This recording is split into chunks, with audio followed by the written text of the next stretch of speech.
It's the big night. The planning and preparation will help make a good party. But what else makes a good party? It's the skill of the hosts. Oh, Josh, I found you. I thought we'd never talk around you. I just got back from my musical theater class. Oh, good. Beginning, right? Oh, that's cold. That's cold. You know that I had an exhaustive roster of high school. Beep, beep, beep, beep, beep, beep, beep, beep. You're right. No, you're wrong. Because I didn't get back from my musical, because I'm not going out. Whatever it was, I'm sure it was in fact exhaustive. Wouldn't you say that every experience with me is ultimately exhaustive? I would, so far. But huh? So far, yes. I don't know. I had to ruin my one good response by overshouting yours. Yeah. I'll do it again. I'll try it again. You ready? So what kind of a person, do you think I'm a good person? Huh? Oh no, I didn't let you talk yet. Hey, so Josh, you think I'm a good person? That made me laugh. Not good for a podcast. Made me laugh. As long as someone gets something out of it. Today, December 7th, whenever Alex was born, a day that will live in infamy comedically. When Alex Brazil was born. Was it Alex's birthday today? That's what he told me in a text message. Oh, Jesus. Otherwise, I would have informed you. I blew it. Well, you didn't blow it because you can still right now. I can even try and remind you before. Oh, it's too late at night. Well, it's after midnight in New York, so. Happy birthday, midnight? Alex. Happy birthday, Alex. I guess that's all I would have texted, really, anyway. He knows you care about him. I'm the one who's suspect. Yeah. What have you guys had? Well, because why? I knew you'd have a problem over the mastering. Is he happy in New York? I think he is, right? I think he's happier in New York than he was in LA. That's for sure. Hey, maybe it's not the cities, Alex. You ever think of that? Oh, I like that laugh, Josh. That could be my new laugh. I don't like what's driving that laugh. I don't mind. I don't either. I'm in agreement. I have to say, I'm simpatico with you in that regard. Doesn't bode well for the next couple of minutes. Really doesn't. I know, but I'm back. I'm back now. Okay, that's good. Yeah. So, how are you, Josh? I'm pretty well. Andy. You're back on Twitter. Back on Twitter. I have balance in my life now. And have you found, what did you learn from your days in the wilderness? I learned less than I thought I might. You missed it. You missed it is what you're saying. I missed it. I mean, I still tweeted, but like I said, it wasn't my normal hangout. How many times a day did you say, oh, great. They don't even get that this is a person doing this now. They think an account is making a sarcastic comment about Trump. That wasn't really my thinking, but. Or this. They don't see me. I'm not, first of all, they're not following you, the people, right? Yeah. I mean, there's, I have, 20. I wouldn't know because I have 25,000 more people listening on my home account. Well, I don't know what you got. I have a Twitter Platinum, so I get everything. I know. I made myself laugh because I was reading an interview with the guy who runs, with your boss at, what's it called? The thing you do. Just for laughs? No, the give me a pep Cameo. talk. Yeah, Cameo. Cameo. You were talking to who? I was listening to, actually I was reading a transcript of a podcast interview with the Cameo guy.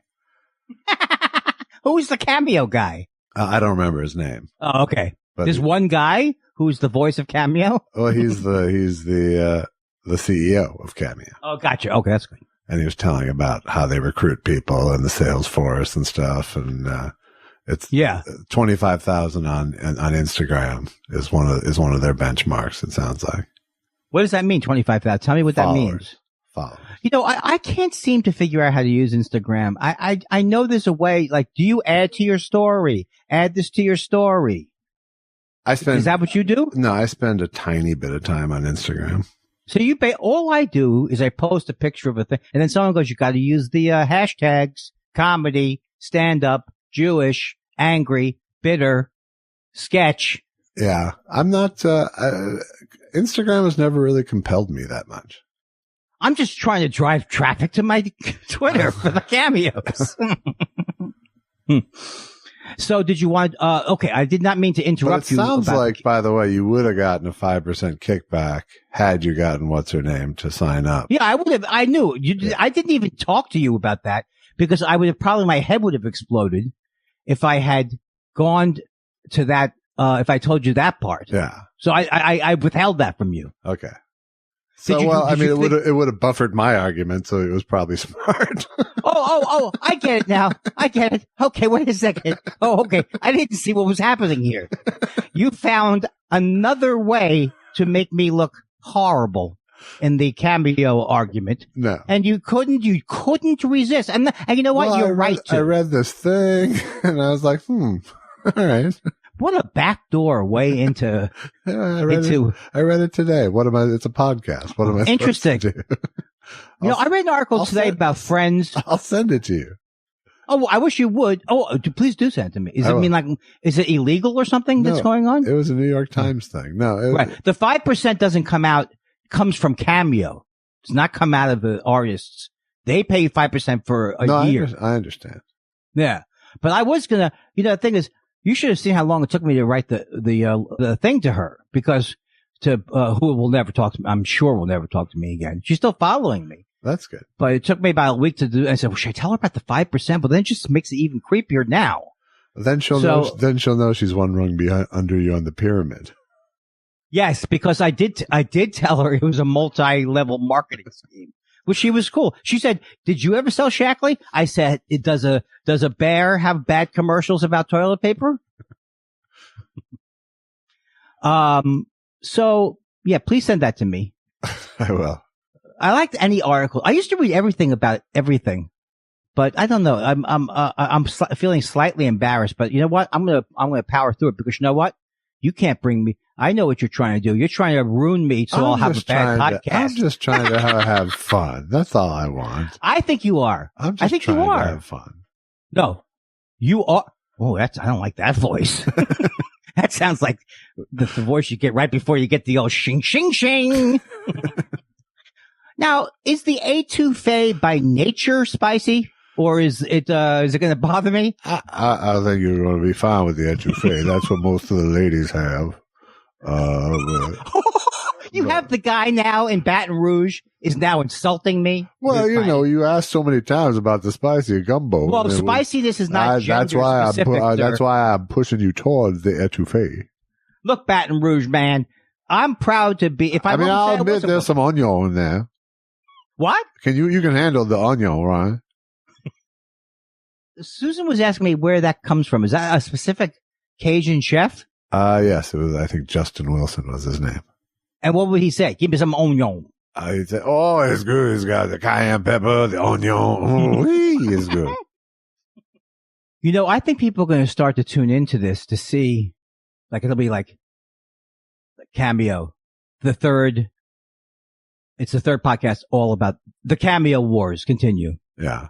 This week. I'm not, like I said, I'm just looking to have fun. I can tell now from this. I hear the sing of your song right as it starts. I'm just trying, little buddy, just trying to have a good time, little buddy. Just try. There's no way that I would bring this up to tell people that you never had mentioned your commission. That's not what I'm about, buddy boy. No, I wasn't trying to bust you on that. I wasn't trying to say I wasn't trying to say you were you were omitting that. Right. I was omitting it just as I was just saying that I was clear on that framework now. Yes.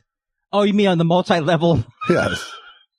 Okay. Let me tell you something. I paid for an independent polling firm, and I happen to, amongst our listeners, you are so behind in the poll of who was right in that conversation. 73% of the people don't know which one is Josh or Andy. Right. And they think they're ordering a cameo from the other one. Yeah. So put that in your thing. Do you ever? No, I'm not really looking for vindication here because I want you to keep doing cameo. No, I'm not going to. No, look, I got that is something that was worked out can't hurt me because then the article is called "Lifestyles of the More Famous Than Rich." What? Is that what it's called? Yeah. The more famous. Oh, in other words, this entrepreneur is taking on power and money in Hollywood with a new business model for celebrities, including the ones who've been forgotten or canceled. What? Hold on a second. There. Keep going. I like this. I kept reading. Yeah, keep going. I like this. This is entertaining. Let's hear a little more. Give it to us. It's a podcast, so it's a trend. Please, I don't care. I want more excerpts from the Cameo guy. Let me read something from the guy. Please do. He's good. Stephen. Why is this guy being interviewed? Just shut up, whoever you are. Stephen Galanis is his name. All right. Oh, Galanis? This is Galanis. Okay, he's the West Coast. Galanis, I believe. Galanis, of course. He's your boss. You should learn that. Oh, I'm sorry. I'm very sorry. Look, you know how many offers I've already gotten, Josh, from other suspect European versions of this? Here you go. Here, I'll give you the qualifications here. I'm sorry. Okay. And I'll do it in what I imagine. I didn't listen, so I don't know what his voice sounds like, but I'll go with what I imagine his voice to be. To be talent, you have to have at least 25,000 followers on Instagram or be notable in some other way. So, for example, you might have been an NFL legend in the pre-Instagram age that doesn't have an account. Like if you're a notable person, we'll add you to the platform. We have a talent acquisition team who are literally searching. And it's a sales team that's actually going and trying to get people to sign up for Cameo. We know who to go for by our search data. So people are coming to the platform and they're searching for names. And when we see people that are not obvious, that are interesting. So for example, during the early days of COVID, when Tiger King came out, within the first day of that show coming on Netflix, a lot of people were searching for Carol Baskin and Joe Exotic and people like that. So they got on our hit list. As if you're dreaming, they're not going to be on the thing? So they got on our hit list. The second they started seeing any type of uptick in virality. So in that case, we'd actually go after people. Secondly, we have a talent. So you went after Carol Baskin in that case? Exactly. What was the approach? Well, a lot of times it's like DMing them on Instagram or Twitter. Instagram DM is an unbelievable channel. So a lot of our business was... I don't know if I can take much more. So a lot of our business was built on that. Secondly, talent to talent referrals are a really big part of our business. So for example, when we got Snoop Dogg, it was actually Ice-T who had been in New York with him. They were in the studio together. He was doing cameos and Snoop Dogg kept popping up in these cameos. Hey, that's a great story, by the way. Just on its own. In that case, we give the talent a 5% referral fee. So Ice-T was able to make 5% all of Snoop's bookings for 1 year out of our cut. He's got to make Ice-T look bad in his interview about Cameo. Get back on mic. Oh, I'm sorry. I forgot. I literally laughed so loud. You know what happened, right? I laughed so loud, I hyperventilated, and I forgot that I was on a show. And I literally leaned back. If you hadn't said anything, could have gone on for another hour.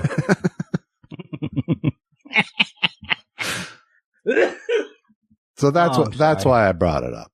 Hey, look, let's say you're like a comic who really, it's nowhere as veiled for him. He had a little, he had a little noise in the 90s maybe, but what is he going to do? Wash cars? Me and Kenny G had dinner in Los Angeles, and he's like, Michael Bolton will kill it, especially ahead of Christmas. He's got so many his Christmas album and things like that. No, you're making this up now. No, I'm not. No, you are making that up. No, that is not in an article. There's not an article about him having dinner with Kenny G. Yes. You shut the fuck up. Yes. You're riffing now. You're riffing. I need to see this in print. All right. I'll send it. Okay, give me a little more.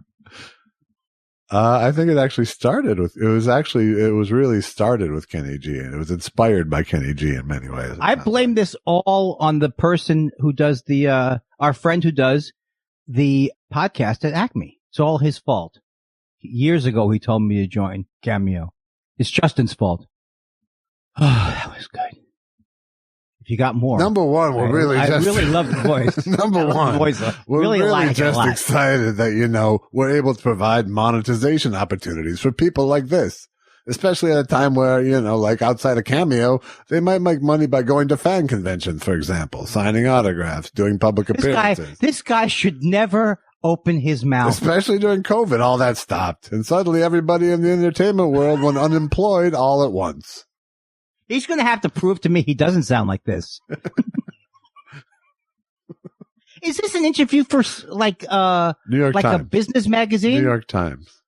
No. Hosted by It's New York Times Online. It better be New York Times Online. Well, it's a podcast. It's not the podcast in your paper, but they do have they have a transcript of it up with it. Oh, okay. I finally put it all together. You're looking at the transcript of this pod. You didn't even listen to the pod. You're not even listening to his original words. Is that fair? These are his words. Yeah. So you don't know that Kenny G story might be much different if he was saying it. Okay. So Kara Swisher says, okay, so who's your most requested celebrity not on Cameo? I can't stand Kara Swisher either, by the way. Who is your white whale, so to speak? His name is actually David Dobrik. David Dobrik is one of the top vloggers in the world. So he's number one, which would surprise a lot of people. A lot of people would think it would be The Rock. He's someone that's on the platform? No, he's not. He's not on the platform. He's not? And he gets requested way more than a Beyonce or a J-Lo. Oh my God. Then AJ. There's only one Beyonce and there's only one J-Lo. Requested? Well, he's basically the Jimmy Fallon of Gen Z. He's the one to watch. And if you go take a look after this interview, if you go look at his Instagram account, David Dobrik, it'll blow you away. His engagement compared to other people that you think are more traditionally famous. So he's just massive. Oh, this guy doesn't sound like that nice a guy. Well, I'm not giving him the most sympathetic voice. I'll give you that. For example, it's probably something like he's basically the Jimmy Fallon of Gen Z, so he's the one to watch. The other week I had dinner with my friend Al Campastian. You don't know him. He's a golfer, semi-pro, does pretty well. I told him, if you talk to Freddie Couples, he goes, I know Freddie Couples. You do 10 minutes, cut to Freddie Couples is, I can't do it like you do, but I just got sick. Sorry. I made myself sick. So we categorize talent in three ways. We think of talent as nostalgic, now, and next. People are constantly moving through these different things. So we're really good at getting people on the next chart, right? So people, when they're about to start their Netflix show, they're about to be on The Bachelor, they'll join Cameo right away. And some of those people are the next talent. They blow up. Their Netflix show goes crazy, or they have a viral YouTube video. All of a sudden, they're now. And then some people... Can I interject for a second? What does he mean? He's not signing them. He acts like he's signing them on the way up, but he's got them now. They're not going to do it. They're on the Cameo roster. No, they're not on your roster. Yes, they are. Go to Cameo, look them up. There they are. Yeah, but you don't own us. No, you're either nostalgic now or next. That's true about me, by the way. In that case, he did get. And let me continue. And then some people that are now, one day, are going to slip from the public consciousness, and they're going to end up as nostalgic talent. That's why, a good example, the Soup Nazi from Seinfeld is one of the top talent on Cameo. All right, we're done. I'm sorry. Is he aware of how awful that sounds to the people about the people? Look, the Soup Nazi. He couldn't get he couldn't put 4 quarters together. Nothing. He killed, and now I revived it. He's you know what Hollywood said? No job for you. So Cameo it was. Oh, that's good. That's some good stuff. Oh, Kara Swisher, she blocked me. Can't stand that. Kara Swisher. Well. Do you know who she is? I really don't. Okay, she's so full of herself, and she's one of these people who talks about tech all the time. So yeah. So she had criticized on Twitter those kids were wearing the MAGA hats, and it's a whole long story. But then there was one guy just staring, looking at these other people, and then she apologized to them. I'm sorry, I should not have been. You were just wearing a MAGA hat. And you know what I say, Josh? You're wearing a MAGA hat. You're guilty. You're guilty. Yes. You're not wearing it because it's a nice hat. You're wearing it because you're a racist. No, it's America's swastika. We all. Yeah, exactly. We all... Exactly. America's swastika. That's good. Oh, that was so much fun. That made Monday fun day. Well, good. It's hard to follow that. Don't follow it with a hang up, though, okay? I won't yet. You got anything else? No. I know I kept breaking in because I couldn't help it. But, oh, my God. Oh. My aunt told me the story, her version. Wait, here's a question you like. What's that? So when you're paying these non-star celebrities and that they're doing these 30-second videos for money, it gives this idea that everybody is for sale and that people have a price. Do you find that troubling at all? That's literally always been true. That's a nice way to dress it up. If you look at recording labels, there's been the debates this year that you've seen with Taylor Swift and with Kanye West about people wanting their masters back, right? These talents are... I have seen that article. I have, thanks. These talents a lot of times are signing away earning potential before they've made it. And there's a lot of predatory practices that are legacy in Hollywood, legacy in the music industry. And technology has been the great equalizer in allowing people like Cody Ko, this YouTuber I was talking about earlier, right? He's got a camera. He started making YouTube videos, and now he's one of the biggest YouTubers on earth. So I think that's a really exciting part of the future of Hollywood. Oh, unbelievable. You know, that this article is now is starting to make me change my feeling about capitalists. That's good. They're not as great people. Maybe corporations aren't people. I'm sending you a link to the article and to Das Kapital. Is that Marx? Yeah. Oh. Did you see that debate? Oh my God, that debate. I couldn't believe that debate. The woman who just kept saying radical liberal, radical liberal, radical liberal. I've never seen, it felt almost nightmarish. Like, yeah. She's, like I said, she's Ann Coulter on a mild anesthetic. Oh, that smile. Anyway, she's pulling the racist card with everything. Yeah. Radical liberal is the new race, way of saying he's black. Yeah, it's just the way of parroting Trump. Right. And he's as if he's good. She's way richer than Trump.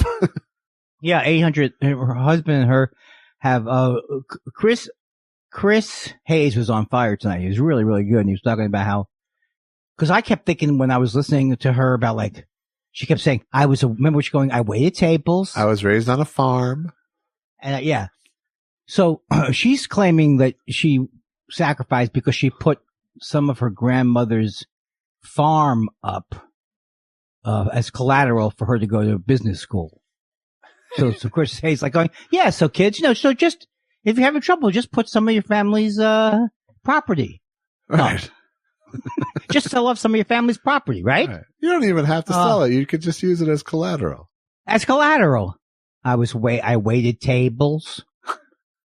I don't know what's going to happen, but I don't know what's going to happen. I think should be said. This is nobody knows what's going to happen time period. Yeah, I think that's true on a lot of levels, but I think, I don't know. I think, the Republicans can kind of only hurt themselves from here. Yes, which they've done very badly. Yeah, right. By saying, look, it's rigged. No, of course you'll vote this time. Right. We're going to make sure it's not. Look how good we are at fixing our perceived problem. Exactly. Oh, no. That's not going to hurt this thing because now we're here. Everyone's here now. Excuse me. Oh, I thought I was getting a laugh at you. It was a cough. You're getting a choke. Oh, boy. Oh, boy is right. You know what I mean? I'll tell you something. How about them Jets? I didn't. You know what's amazing? I have watched every single game that was available for a little while, and I started to watch this game. I said, "Why am I watching this game?" I didn't watch it. Oh, really? Why? Because it would have gotten me excited. It would have gotten you excited, and then so mad. Right, but this my friend online, Michael Salfino. Hello, Michael. Hi, Michael. He says, "Do you know Michael?" I do from Twitter and such. Oh, right.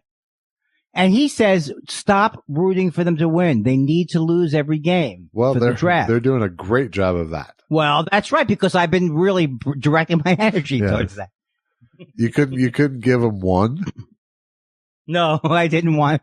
No, I root for them I root for them like a sucker. Yeah. You could tell it's the last day of the season, and you can tell me they're going to get the next. Of course, you never know. Right. I would want to know. Yeah, they need a draft pick because you know how one player can turn around the Jets. Right. I remember when we had Mark Sanchez. Remember him? Yeah, I do. And so on, I think it was on the Sopranos, they were calling him Sanchez, cause it was around the time when, they were calling him Mangenius, that guy cause he was on the Sopranos, one episode, but they really thought, we're such a hungry town so we really do hope one quarterback. I thought Sanchez was going to be, a lot of people say this guy is great. Yeah. So I can't remember his name. Hopeless Jones. No, come on. He's from Carson Wentz. No, Carson. No, that's a different team. Carson Daly? Yeah. No. Yes, that's what he plays like. Your above me characters really playing come out. on. Come on. 0-12, Andy. What? No. Well, I would root for them in the last day of the season too. You're always going to root for your team, but I'm not happy about it because the owner went to work for Trump. It's just disgusting. There's a cesspool over there. But still you're with them. I've been with them since Weeb Eubank and Joe Willie Namath. And did you watch Joe today? He was on fire. His last day was today. That's right. It's the deadline, people. Sign your There's something about his voice. Sign your goddamn Medicare over to us. You can't spend 5 minutes on the phone today. I like when they say the call is free. How much longer are they going to tell us that's part of the deal? All right.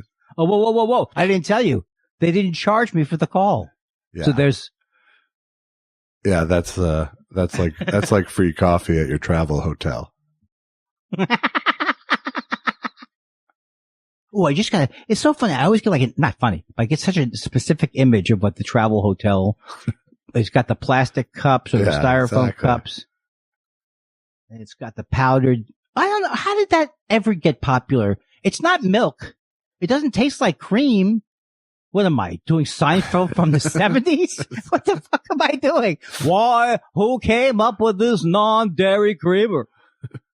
That's been my pet peeve since I was 17 years old. It's not creamer. It's also not cocaine.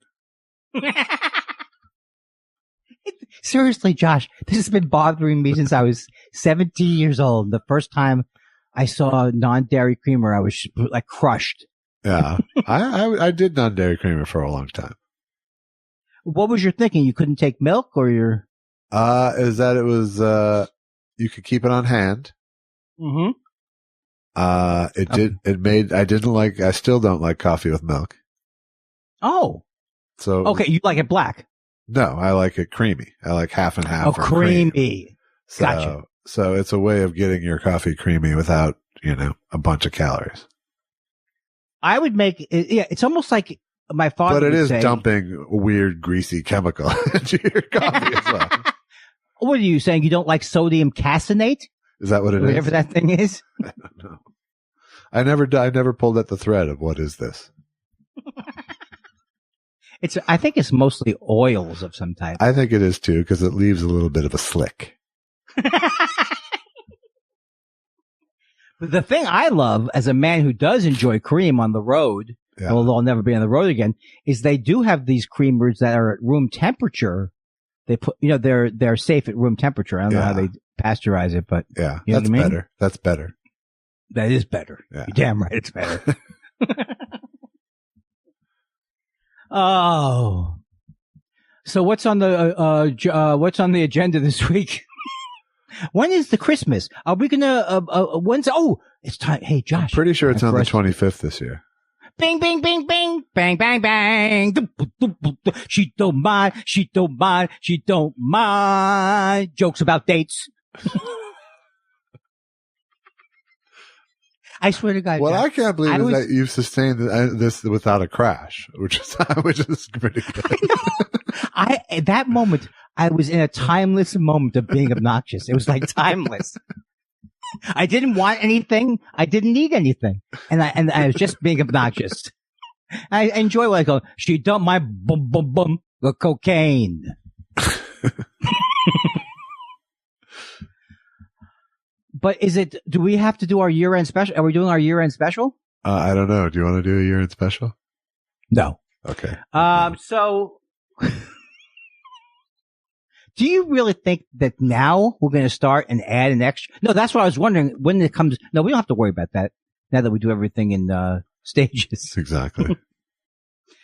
Josh, please hang up on me or do something. I can't think after 30 Enough minutes. Said. Well, the party is off to a good start. Guests are on time. Everyone's out to have fun and to help others have fun. And when all the guests have arrived and have been introduced, the games begin. Hey, everyone. We've got a third Jew with us.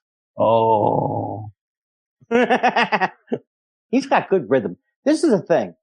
We're three firecrackers. You know what I mean? And tonight we got the third firecracker is Mr. Joel Madison, ladies and gentlemen. Oh, my God. A dream come true. Can you follow that intro? Do you want credits, Joel? I don't care. I was thinking, like this is a big thing for me to come on. It truly is. And all I could think of, I wish I had something to push, Yeah. I wish I had, some promotional item that I could spiel out. But you still have time. You still have time because this won't drop. Yeah. I don't know what personality I have right now. I know it's not me. I can't figure out what it is. I think it's like a sunny guy in his early 60s who has a sunny disposition. Well, you have till next Monday to come up with that, Joe. I like it, Andy. Sure, you can roll credits. I don't, it's all good. Joel Madison, one of the almost near founding members of the Minneapolis stand-up scene. According to that book coming out, not mine. A writer for TV shows such as Roseanne, The Jackie Thomas Show, Fresh Prince of Bel-Air, Later with Greg Kinnear, America's Funniest Home Videos. Just to name a few. Mothers, or what was that called? Motherfuckers. What was it? Oh, no. Well, In the Motherhood, that was one. In the Motherhood. There you go. I remember that. I remember that one, but then I don't think I'm actually remembering. Oh, and the Pete funny, the Pete, what's his face? Pete Holmes vehicle. Crashing for HBO. I know the show is off the air, but what was the name of the show? Oh.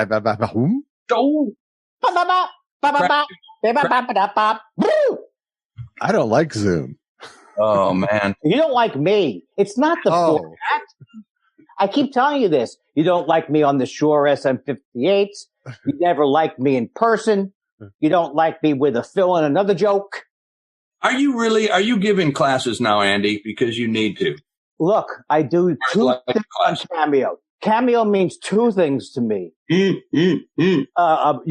get me $35, whatever you want. I'll come to your house and I saw that thing with the Cusack. I'll do a Cusack thing for $10 more. Social distancing. And then, yes, master classes. I teach my master classes. This is the last thing I was talking to Josh about because I was listening to the podcast as I do from time to time. Don't do it. It's embarrassing. And this is a big fight about the moral issue of this format of making money, Cameo. It's not. It was to be honest, it was never a moral issue necessarily. I have no moral issue with the actual Cameo thing itself. Yeah, okay. All right. I have, I don't know how the Cameo people. Yeah, it was. Explored a little bit of that earlier. Asked him, they were bending him a little bit over the proverbial sawhorse to get his Rolodex, as it were. Yeah. That's what they call it. You know what? I had a salesman friend of mine, that guy I worked with for a while, a few years ago, a buddy of mine from high school. And his thing was, yeah, man, never show him your Rolodex. Make him pay for it. Nobody gets to look under your. I don't even want to get in the business of selling it. That is some old guy advice. Yeah. Well, he was old. And then they got to pay to look up your skirt. He'd say stuff like that. Well, that I do want them to do.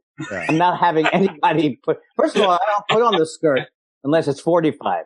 45 for the skirt, another nickel. And I do skirt jokes. I do gender skirt jokes that seem slightly inappropriate. He does it. He does ANDIE Kindler. Yeah. With the skirt. And they seem like the end of a mighty wind. It doesn't hold up today. That movie? Am I right, Josh? I don't even remember it, so apparently it doesn't. The movie with Harry Shearer in a dress. Ah, okay. Oh, yes. Yes, I was trying to remember what you meant by that. You would think they were crazy. If you saw it in the movie today, you'd go, have those people been arrested for abuse?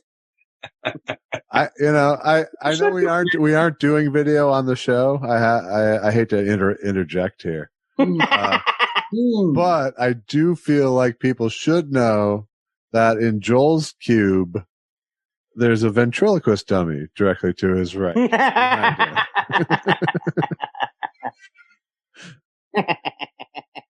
I love that. You made that yourself, right? How are you doing, Andy? Oh, so it's no mistake. It's no mistake that it's there. No, it's How are you doing, Andy? It could be like the famous radio ventriloquist. Joel, I have to say, Joel is the first guy to post a ventriloquism video with a mask on, which was a funny joke. Thanks. I think I was kind of pretty much first to market on that. I think you were. On it. Hey, why'd you give him up so fast? Now I see who was abandoned as a young puppet, who got hurt. Remember these jokes? Show us where the man touched you. You can't do those jokes today. That's Poncho the illegal alien, right? That Poncho the illegal. I'm building my vent act. Yes. You know what I like about you? It's not racist. It's like a clean. Oh no, it's clean because he loves everybody. You know what? I climbed over that wall. That's what I did, Andy. I climbed right over. You not only keep your lips moving, it looks like your lips are also, there's a device in there. You know what? I'm growing this mustache to cover the lips more. It's good. It's Sergeant Pepper meets Jeff Dunham. It's very good. Yeah. You know I loved your work as Catfish. Who's the guy? Catfish Hunter? Yeah. I was thinking more Goose Gossage, but. Yes, he's Goose Gossage. But Raleigh Fingers, isn't he another guy? If you wax it up, it's Raleigh Fingers. Uh-oh. There you go. Why am I getting updates? You're the Monopoly guy, I think, now, too. Oh, yeah. God. Are you getting an update, Andy? I've lost you guys. No, you're here. I've opened a different window. You hit something. Oh, it's not on my Safari window. Oh, here I am. Oh, God, I got so scared, fellers. Fellers. Don't look at other stuff, Andy. You like my mother. No, I didn't. The Adobe. Here's what I'm trying to tell you. Normally, I'm not an amateur. Did Adobe tell you that they aren't supporting Flash anymore again? Yes. It was Adobe asking me, and it goes, remind me later, right? Yeah, I mean, sure. I came to this session clean. I'm completely sober as of 6:30. All right. Nice. That's 3 hours in. Oh, no, I smoked at 7. Not counting the smoking at 7. You're alcohol sober, you're not pot sober, is that right? No, I'm awake and bake 2.0. Yeah. I smoke all the time. There's no alcohol in the equation. Yeah. I can, but then I get very, very, very sleepy. Wake and bake. I've heard. What do you do? Do you do everything? You do everything. I mean, not like I don't drink. I have a cocktail once in a while. I have a couple of sips. Ask Josh. I get drunk on a half a margarita. You're both very cheap dates. Yeah. That was my favorite Jimmy Buffett song was Half a Margarita. Oh, half a margarita, Bill. Thank you, guys. Thank you. I've had half a margarita. Now get me a cheeseburger. That guy just ate and drank, didn't he? Into an early grave. Look at him. He's alive. Jimmy Buffett, isn't he? Fuck. He is. Yeah. No, he's super rich. Joel seemed disappointed by the fact. Well, it wrecks the joke, Yeah. It's all about for the joke. You know that, guys. I listen to your podcast. You talk about jokes. You talk about life. You let it go where it needs to go. Are you selling our podcast to us? Yeah, that's what I thought I came on to promote your podcast. I'll give it a listen. Where is it? Where can I get it? Wherever podcasts are sold. So did you and Andy meet at the legendary Variety Arts Center? Is that where your first paths crossed? I don't know if we established that. I'm thinking that it was. It was there. And we hung out. And then you had booked that gig down there where you work right next to the salad bar. Seymour Hams. Or Hams, which sounded like a joke, like a joke place. It is a name of a place. That's a horrible pun. Seymour, spelled like Seymour. Yeah. Hamms. And it's where local theater, not dinner theater, but local theater of the Torrance area gathered. Yeah. And you had a room there. Speaking of a mighty wind. A mic. I booked a room. It was like a really cool thing to do. What, did we get paid on that? Or was it just? Yeah, everybody. 25, 35, 50. That sounded right. Yeah, yeah. And it was fine and dandy. You had an auction for the pay? The audience would auction. No, those were the dinner packages. Yeah. 25 for the comedy, 35 to not have me perform. Right. Just like Cameo. Yeah. Hey, look, you guys can't hurt me anymore because I had 2, 3, 4 sessions since then. I went and saw what you did for people on Cameo. Oh, you can't. You're not supposed to look at that. Yeah. I went on the website. It was frightening. So what did you? Okay, I'm ready for you. Like, come in, like Rex Reed. Yeah. Or somebody, not Rex Reed. Nobody knows. No, it was extra funny because you were coming, I'll do this, blah, blah, blah, blah, blah. Or you can have me do this, blah, blah. So you're. Oh, that's my demo tape. That's all. Yeah. That sounds painful. No, you were almost mocking it as I wasn't even good back then, Joe. I had to send you an updated demo tape. I'm going to send you a sizzle reel because I don't know if you have friends in your life. This could be the holiday season where I can get it to a couple of family. And he's doing meta Cameo. Just a big Cameo for people. They can just record a little snippet of you. And now, Joel, I heard you're upset about Dennis Miller retiring. I mean, what is this about Dennis Miller retiring? I'm telling you, he's leaving. He's done. Well, no, I think he's done with his podcast, and I think he's done. I'm not talking about politics anymore. Wow, that's something, isn't it? He's done with the podcast and all the arena shows. Yeah, no more. He's putting his foot down. He doesn't that's funny because he didn't mention the arena shows. Because I really feel bad because I've really invested a lot in the podcast. He thinks people listen to the podcast and have emotional attachments to it. Here's a moral thing then, Josh. But so if you were really smart and a comic as good as Miller, because I think he's a good comic, whatever, he knows how to hold an audience. And I'm neither. So let's just be clear. Let's be clear about that. So Andy, this should be directed to you. If you were being smart in the old business side of the game, wouldn't you go, fuck, I could jump in on that right-wing crazy comedy and make myself $1 billion? I wonder, I don't think any of those people thought that because I don't think any of them are really, who does well with the right-wing comedy? Rush Limbaugh? Name the top 3 right-wing comics. Exactly. I don't know. I used to say P.J. O'Rourke, and that's like an old reference. Yeah. Yeah. Well, he was more of a conservative. That's true. No, I just heard a guy's name the other day, and I realized I have no idea who he was. Well, some people think that Ben Shapiro's funny, and he's terrible. You guys don't even know who he is, right? No. I know he is, but I don't follow him. Literally or. Right. Yeah, he's a right-wing guy. He's like Rush Limbaugh for the new people. We're still the kids. Yeah. Yeah. Huh. I didn't mean to bring you down. Come on. We defeated Trump. We're on the upswing. With our jokes. But you know what, guys? We did it. You did we got this. You got this, Joel. You got this. I'm sorry. All right. He told me to do a bit. He says 10 minutes in, start doing a bit. Stretching. What do you want to? I mean, how much longer can we go on with you in your bomb shelter doing survivalist material? Which one of us is in the bomb shelter? It's Joel. Come on, you don't have a bomb shelter vibe. I don't. I wish I did have a pen. No, you have a bomb. You look, first of all, like you could be Timothy Leary when he had to leave the country. I never knew about Timothy Leary actually escaping from jail before that documentary. Yeah, and it's a really, but I had to stop watching it after about under an hour. Are you talking about Errol Morris one? Yeah.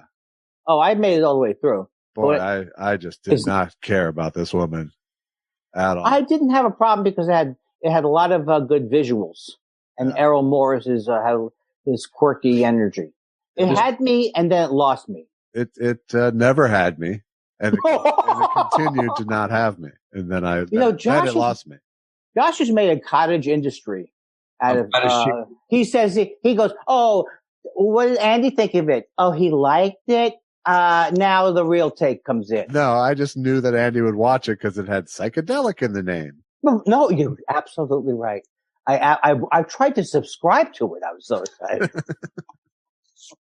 Joel, what's your psychedelic background? This is the documentary by the former girlfriend, the one that he was with.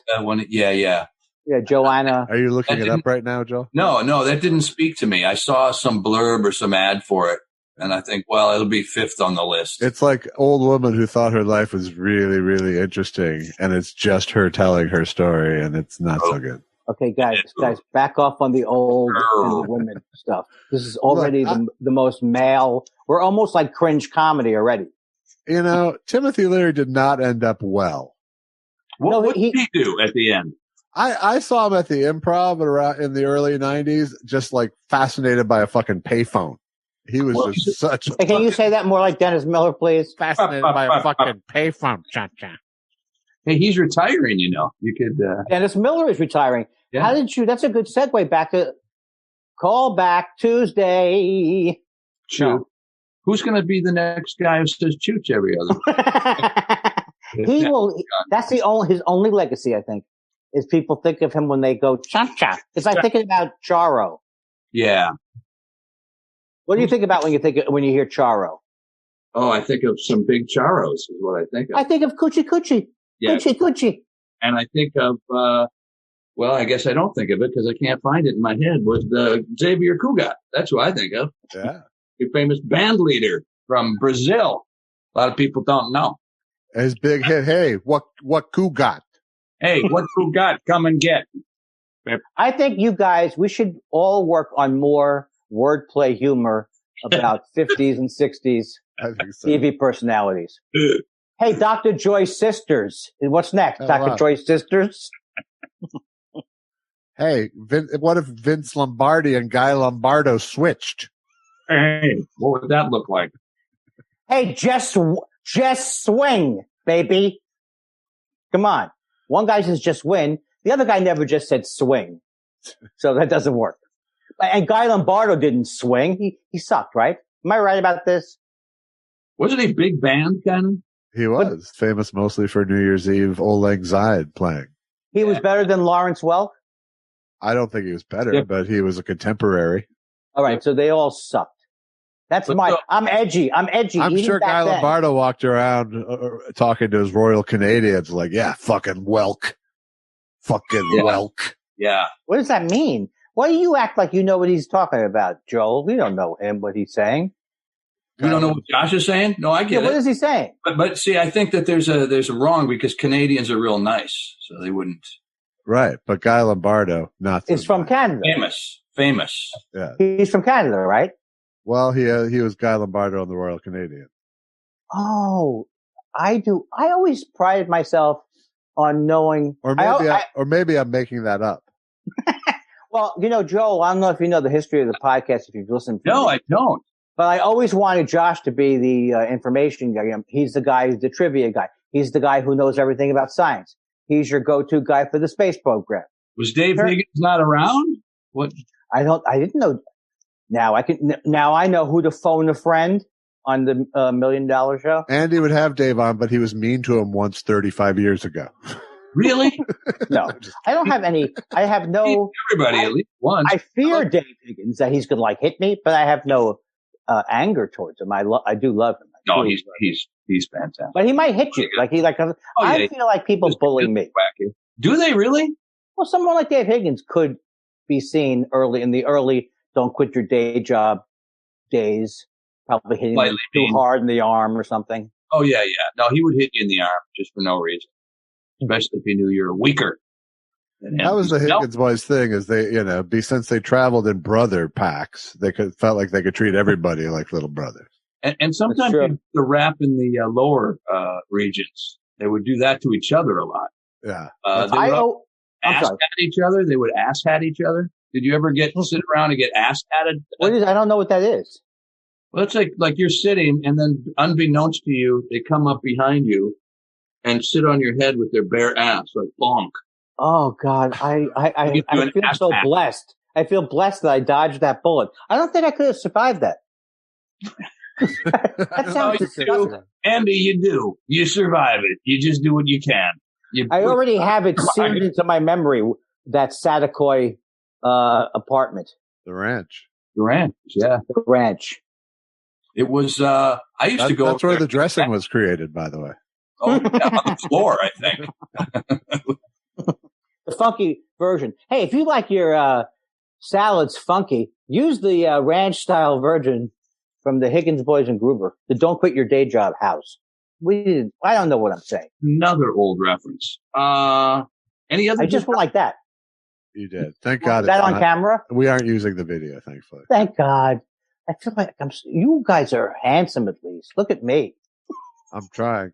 You're a good looking man, both of you. No, that's not true. That's not. I'm not really good looking. Andy, you got all your hair. Think about all the dudes that don't. Oh, that's my ace in the hole. Right? Think about it. Yeah, but you're doing a character, Josh. And Joel, you're doing a John Davidson at 90.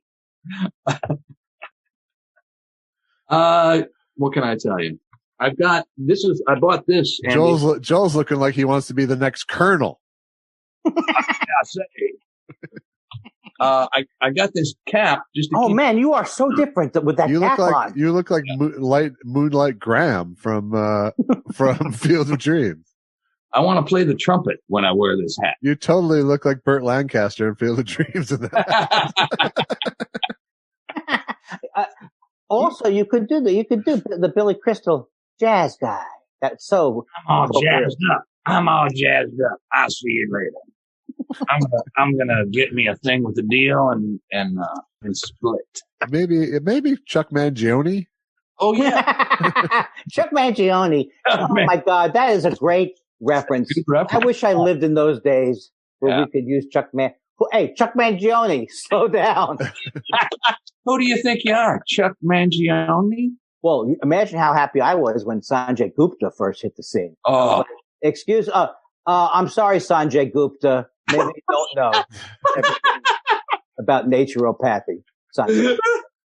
Well, in fact, the first time it was listening to the podcast, I think, where you were on and on about, hey, we got a Gupta. You got a Gupta? We got to get ourselves a Gupta. Yeah, because MSNBC has their own Gupta.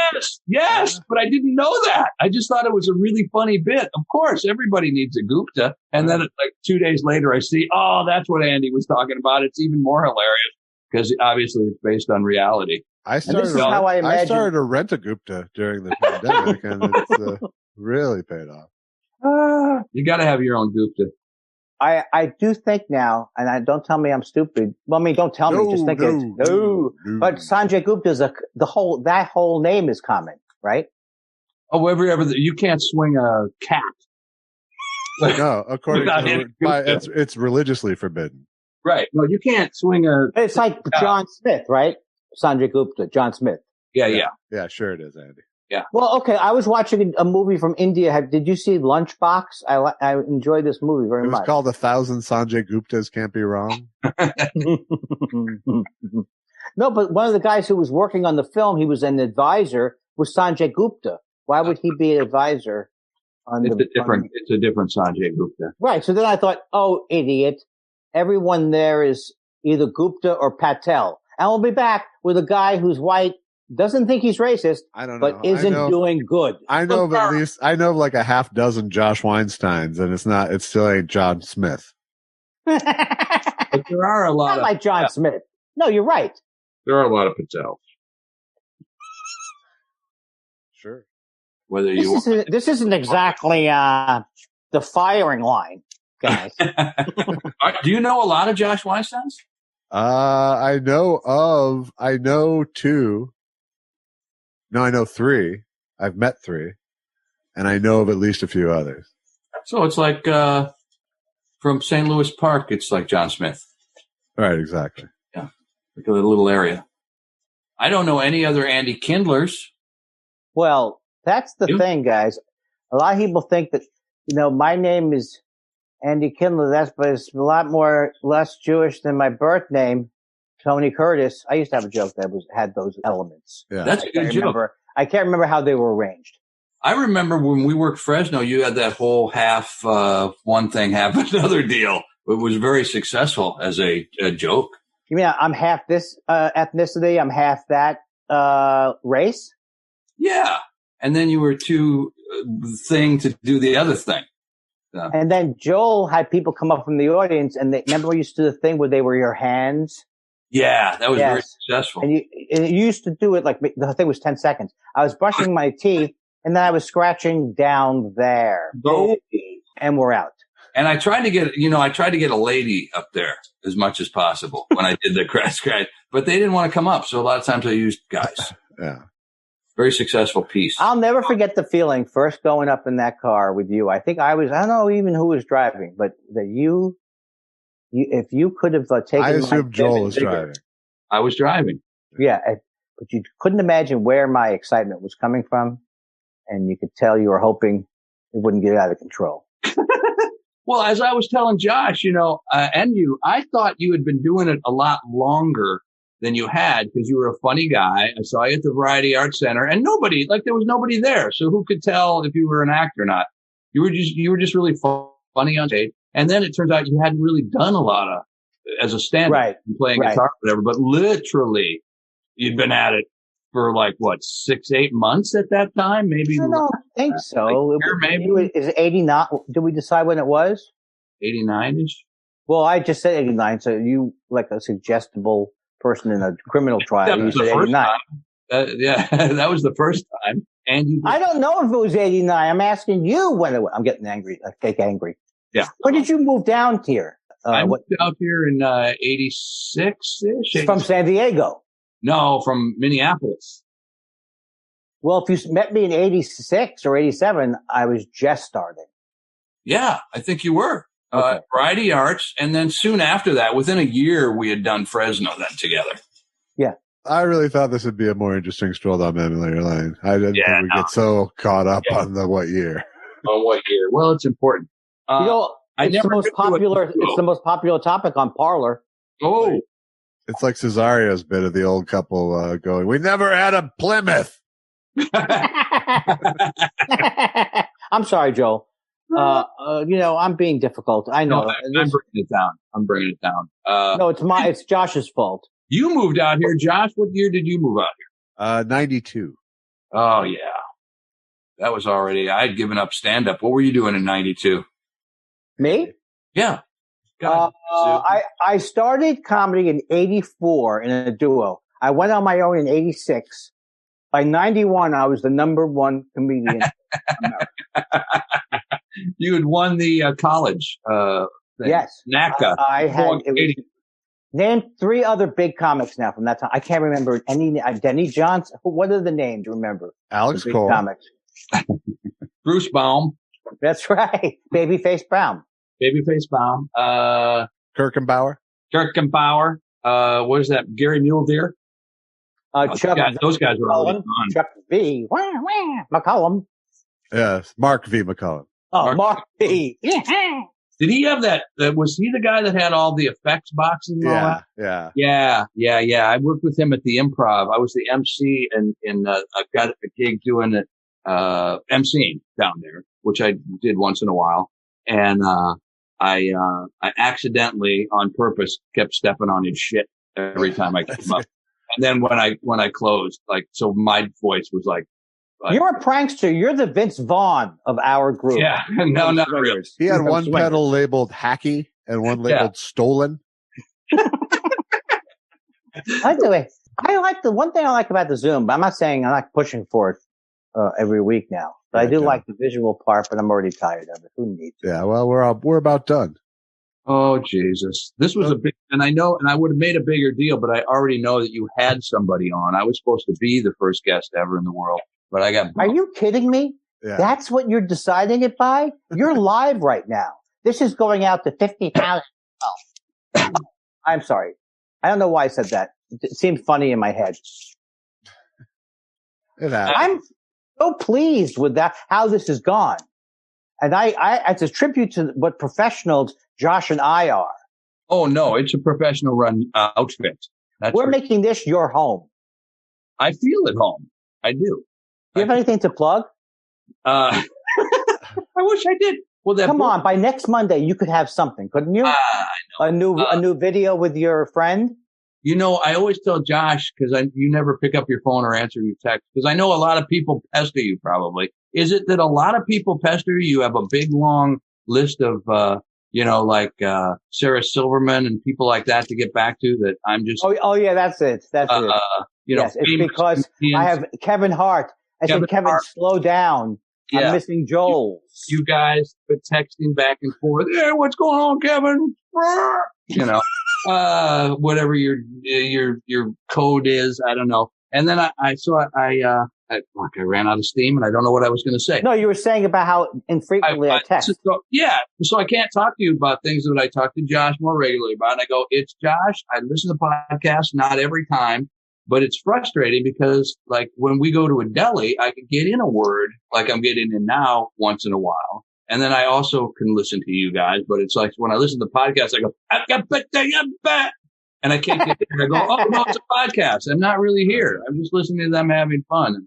I think you put your finger on why we have such a small audience. That's the reaction most people have when they listen to me and Mr. cares even less about what's going on. Our podcast makes you feel like you're having that dream that you're invisible.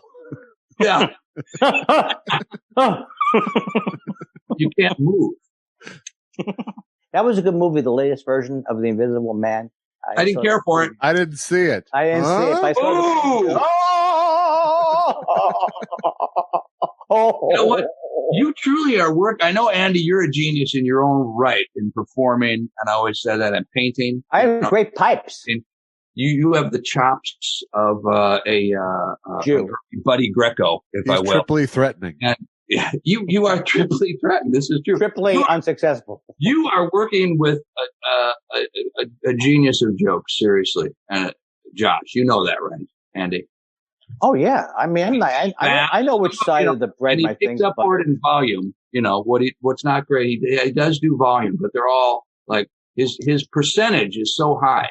I tell the fans, I don't know why they love me more. I don't understand it. No, he's the talented one. I don't understand why I get all the fan mail and I get all the offers.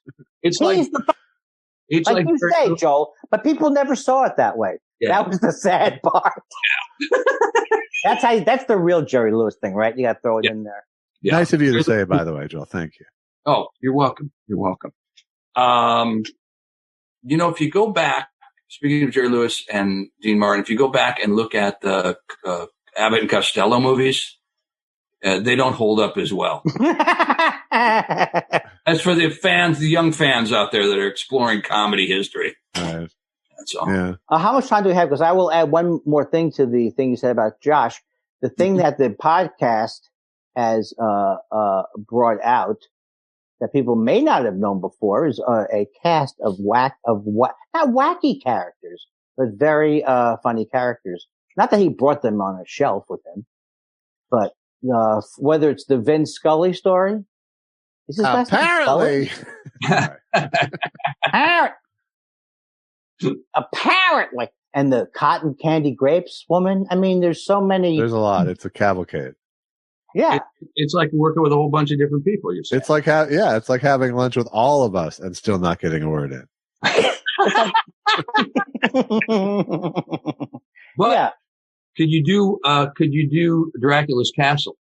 Yes, we go to Dracula's Castle. I think where let's we see. close with Joel doing Dracula's Castle for you. What do you mean? What do you mean, Joel? I don't understand what you're talking about. Oh no! What's this Dracula's Castle? You know Dracula's. I'm setting you up. I'm the worst straight man. Josh doesn't respond when I do a straight up setup. I think I'm Bud Abbotting it. And you're going, why are you bothering me? Why are you bothering? No, it's a whole different thing. It's not characters, it's impressions, you know that. And Dracula, who lives in the cave. Right. But I think three of us. Had a cape. Never got a dinner. Never got a dinner. Dracula. We should open up a school because your knowledge needs to be passed on, Andy. And Josh can rein you in. So you look like a Guy Fieri. Guy Fieri, even more casual. Oh, I'm sorry, Joel. I'm sorry, Josh. Josh. No, you go back and insult Joel. I stepped on your insulting of Joel. You look like Guy Fieri. It was such a bad one. You look like Guy Fieri, even more casual. So it was bad. So go ahead, Josh. How about Guy Fieri if he didn't care, something like that. You look like if Guy Fieri married and they had a baby. What? If Guy Fieri was just defined by someone who wore glasses and had hair, it's perfect. Yeah. All right. So Josh, drive us to Flavortown, and that's right. Joel, since you're the guest, I'm going to give you the honor of hanging up on us. Oh, I don't think he can do it. I think he'd be scared to. What happened? The party is going well again. Have you noticed some of the skills of the guests that help keep the party fun for all? Let's look for others. Good, no good. Good. Okay, stop now. Please stop. Yes. Okay. Please. Did you hear my new song? That song I wrote called "Please Stop." That was when it was hit number 11 with a bullet in '93. What? Nah, I'm sorry. Are we ready to start? Okay, I'm ready now. You say hello. I'll say hello. Forget that. And we absolutely, if you include any of the foregoing, I will slap a lawsuit so fast on you. You'll feel like a lawsuit was slapped on you. Hello? I'll take that challenge. Okay. All right. Hello? Hey! Good morning, Vietnam! I thought you were drowning in your own liquid there for a second. I got a little bit of a going. Sweet. A little Roy Orbison. I wish you would say good morning, Vietnam, at least a couple times a month to remind me of that movie. I've got the Cronauer touch. Wait a second. Is that the name of the director? Adrian Cronauer was the name of the DJ that he played. That is pretty inside baseball. I don't know how it came to me, but it was there. That is amazing because I don't think I've watched that movie all the way through without whinging. There's some whinging to be done. And that's not even the movie where Robin Williams, and God bless him and rest his soul, that's not even the movie where he has one of these big red noses he walks around with. That's not even that movie. That's Patch Adams. No, but pathos-wise, he was close. He was pretty. Yeah. He was. Yes. He was pretty colonial with the natives. Let's say. What he was doing was he was hitting all of the right buzzwords and such. Yeah. Hello, little one. Are you sad because of your terminal illness? Come here, little one. Why so sad? Do you feel better now, young man? Do you feel cheered up about the fact you won't be making it past Thursday? Anyway, that could be the other way he went with it. Everyone who wants an ice cream cone on Friday, take one step forward. Not so fast, Timmy. This is very funny, and I don't care what people say about it. And if you have a terminally ill person in your house, don't listen to it. No, get away. Get away. From the person, not us. Hey, isn't that a commercial? Want to get away? Want to get away? Want to get away? It is. It's for dementia. Hey, I like the commercial where they say, hey, I don't know what we're going to do. Well, we're going to get BDO. Well, what's the point of having other companies? They'll handle it. BDO knows. Those who know BDO. I'll give you $100 if you can tell me what BDO is. How about no? No. That show has made me there's a way to take Friends like a V-chip. You can take it out of your TV. Yeah. You'll never get a Friends. The F chip. No. Remember how funny it was when Matthew Perry went, no.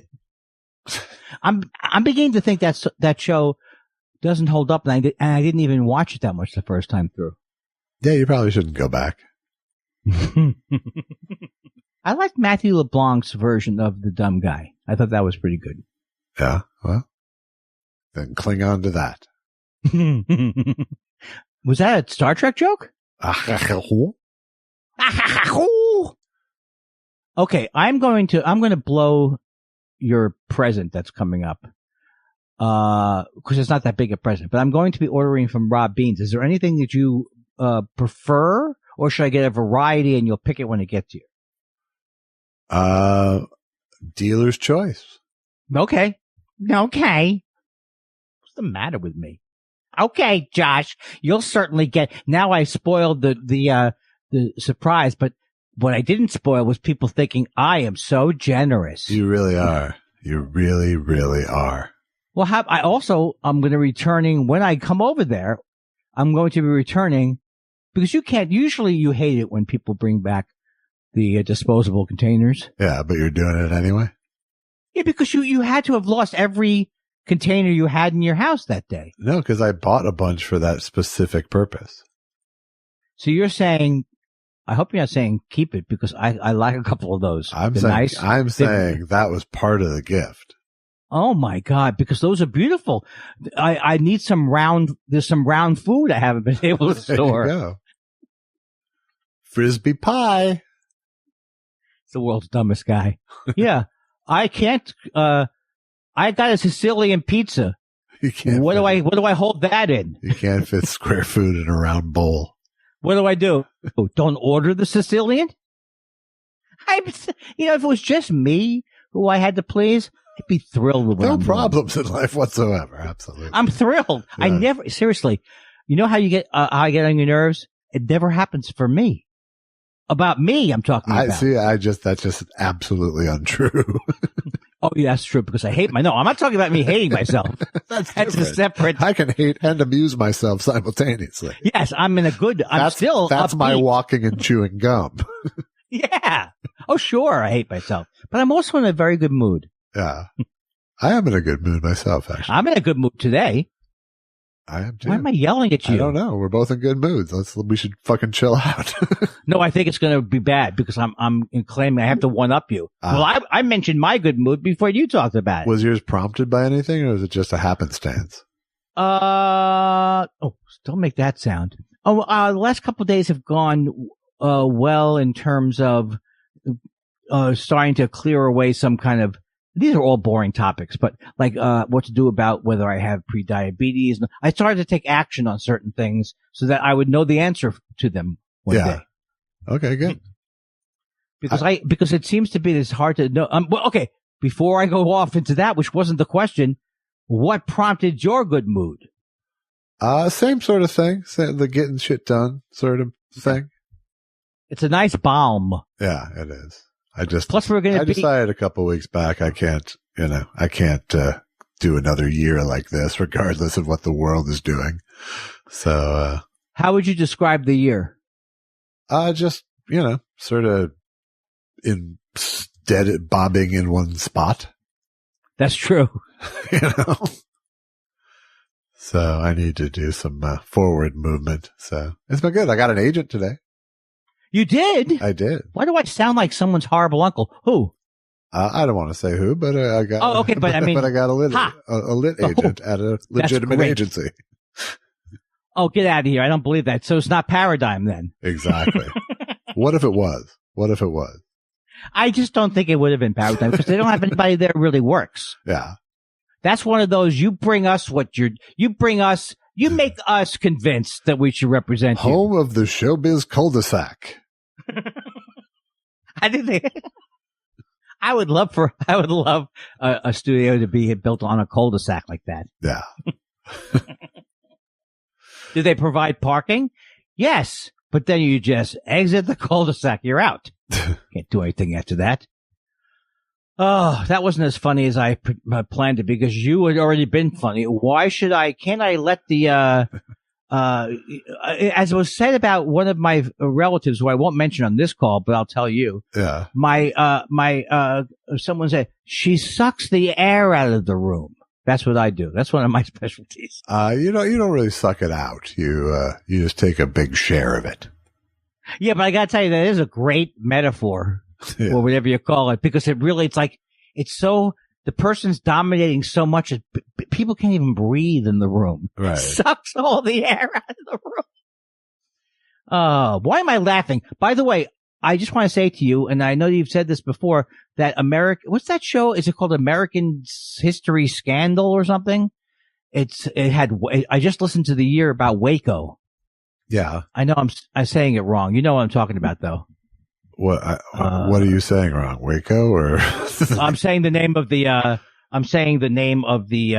podcast wrong. Yeah, I don't know. I'll say it right now so that I don't mess up.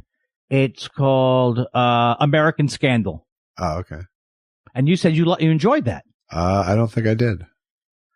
Oh, because you were telling me about the early years of it.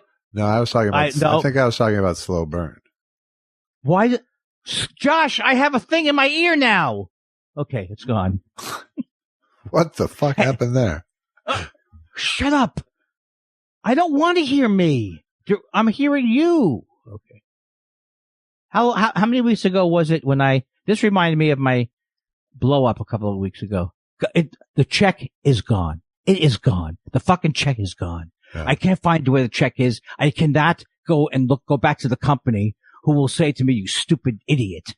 You took a check of ours, and what'd you do with it? I put it in a cookbook. Well, we're not going to write about. We have to make sure that nobody tries to cash that check for 17 years. Then maybe we'll give you nothing. Yeah. That's how I was. Right. But not now. Not now. One short week later. Here's my description of this year. I used to hate when my mother would play the music for this horrible show. I've never seen the show, so I'm sure it's good. But I couldn't stand the name of okay. This is how I would describe this year. Les Miserables. Yeah. I thought you were my mom. What's that? I thought you were going to go a whole different way with that. Which way? I thought you were going to say, I used to hate it when my mom played the music to Les Miserables. Now I just want my mom. That would be a nice thought. Not having that thought. Not having it. Do you miss your mom? Not so much that I still miss not hearing. Was it? I miss not hearing the Les Miserables worse than my mom? Right. I don't know. Yesterday was 15 years for my mom. Dead. Oh, wait. Can I just check on? She is completely dead, right? Completely dead for 15 years. Okay. Confirmed for 15 years now. Yeah, because 15 years before that, you weren't sure. Yeah, it was touch and go. Man, this is I guess there's no good time of the year to lose your loved one, but it always seems to me like around the holidays, or the second day of Hanukkah. But that wouldn't have. It was really weird. I recall it being very weird at the hospice because of the holidayness of it. Was she like at a Jewish hospital or? No, she was at a non-denominational hospice, but they still had a Christmas tree and stuff. Right. They had a menorah too, but who gave a shit? But is it true that it's your mom's weird. last words? Your mom's last words were, "Take it down. I can't." It's insulting. It was just really. Yeah. She chose the place, so it was all good. That's a story where that's good. I'm sorry. Why did I step on it? It was good. We took her into port the best we could, And this was, okay, your dad had passed already, right? Yeah, by 10 years. Yeah. Okay. So you and your brother were involved with all this. Yes, highly. Yeah. Your brother highly? How's he doing? He's Selassie. Why is that funny? It's just like I thought when I tweeted that I'm to the left of Shaka Khan, that was funny because everyone would think of to the right of Genghis. Right. Hey, did you read my COVID scare on Twitter? No. I had my first, I had my first legitimate COVID scare yesterday. What would happen? So I woke up with a stuffy head, which I know is not a symptom in and of itself. That wasn't what I was thinking, but it's important to the story. So I go downstairs, make coffee, take a first sip of coffee, don't taste it. Can't taste the coffee at all. No. I'm like, what the fuck? And, and then so I go start sniff. I put my nose in the coffee grinder. Can't smell it. Oh fuck! I put my nose in the coffee grinder before. I'm like, okay, all right, that's it. I finally have it. Now I'm gonna have to go tell Allison. I open up some garlic powder. Take a big sniff of it. Nothing. Can't smell anything. So I'm now certain, but apparently I sniffed very hard on the garlic powder because a moment later I sneeze, and my head pressure releases. Suddenly, I can taste and smell. And for the next 2 hours, my entire world is garlic because of what I had inhaled.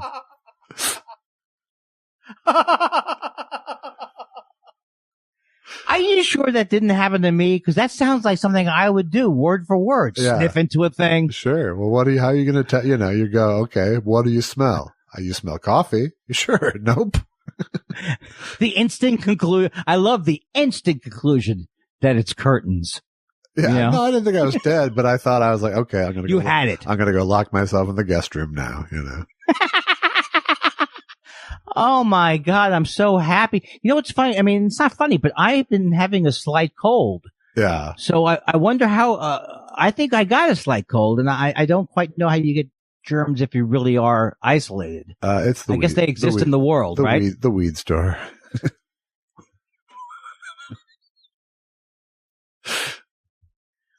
I told Susan, she got so upset at this.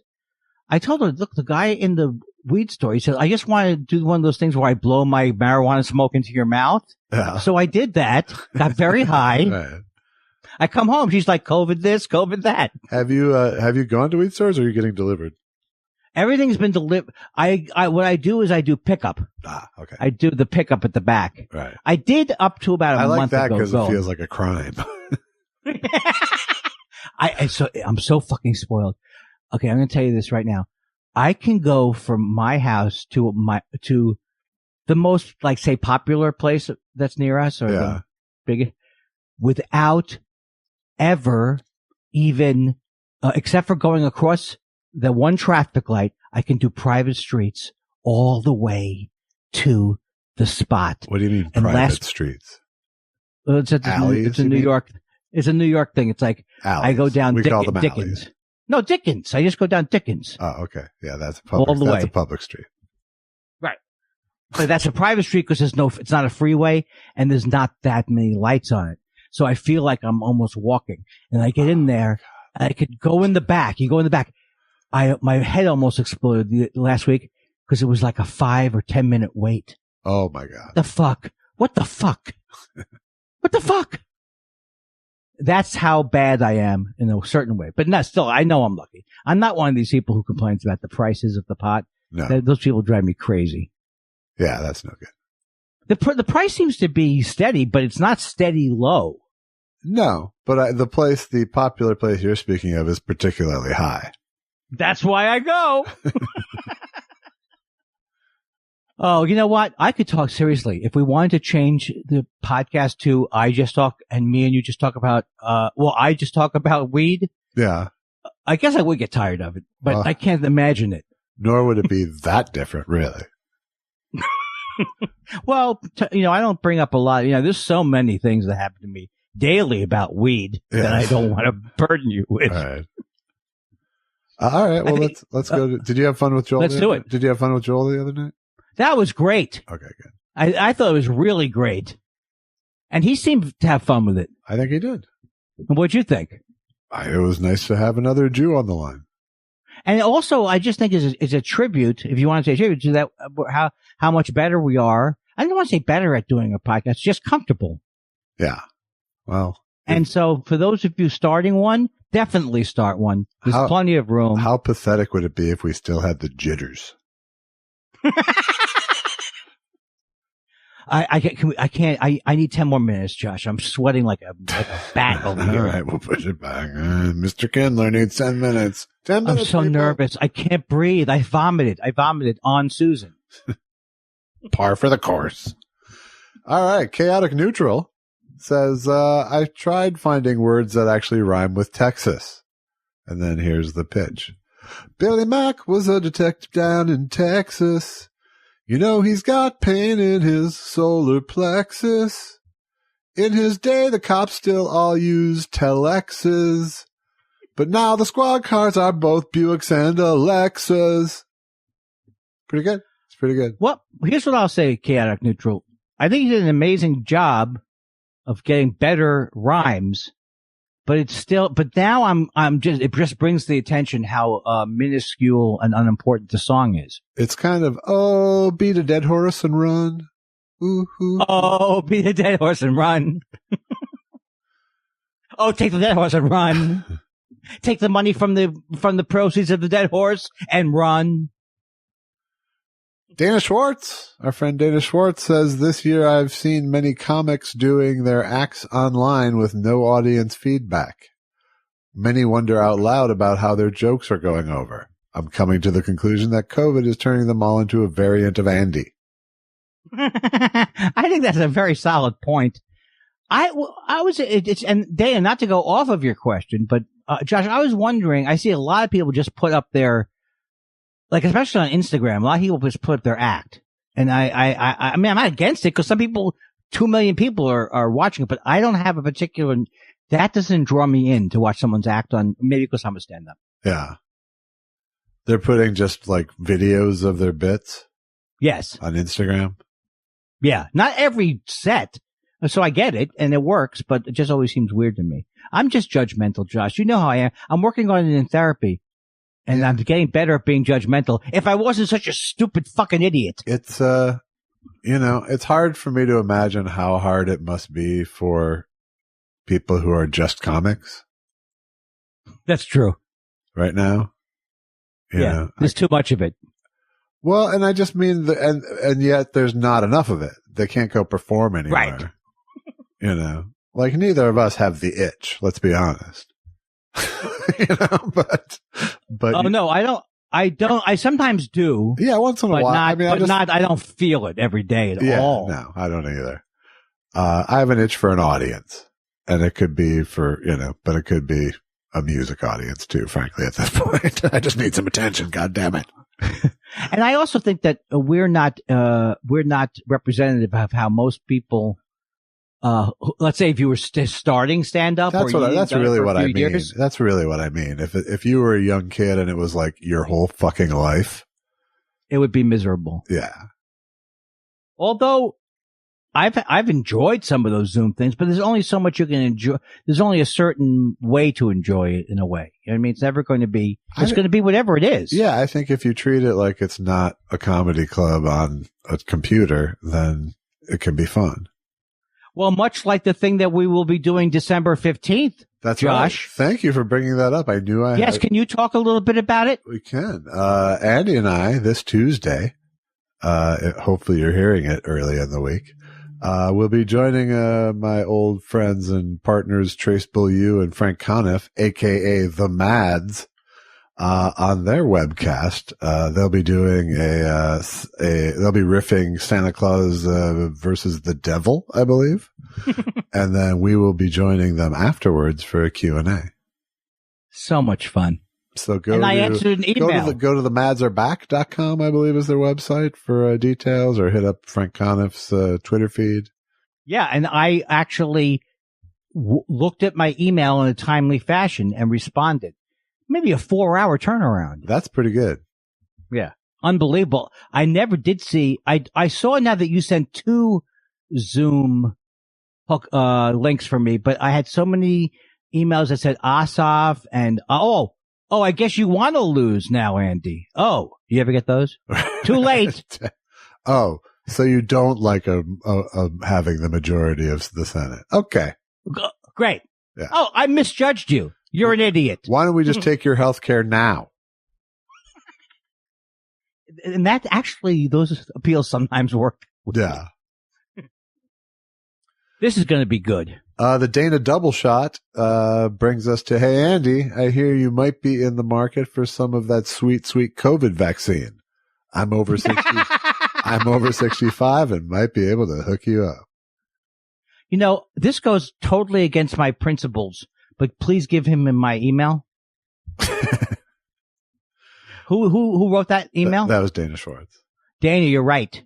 The thing is, I want you people to realize that even though someone like my brother has more money, I swear to you now that my brother will not use any more extra influence than offering half of his income to get the vaccine before someone who's 70 and needs it that day. That's all my vow is to you.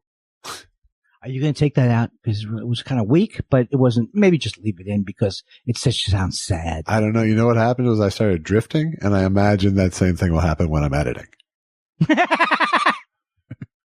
That's my only hope. James Parton says, what with Dylan selling off his catalog, it got me to thinking, how do you guys feel about cover songs? Bob there is one of the people I enjoy more when other people do his songs. What do you guys consider a good cover tune and why? Don't you know my head explodes on that, Josh? Because I love the way he sings. So I'm like, don't you dare say that about my hero, Bob Dylan. I love the way his voice sounds. It sounds like sand and glue. And I'm sure Bob Dylan is very happy. If he's ever been happy, he's going to be happy now. Over now, sand and glue.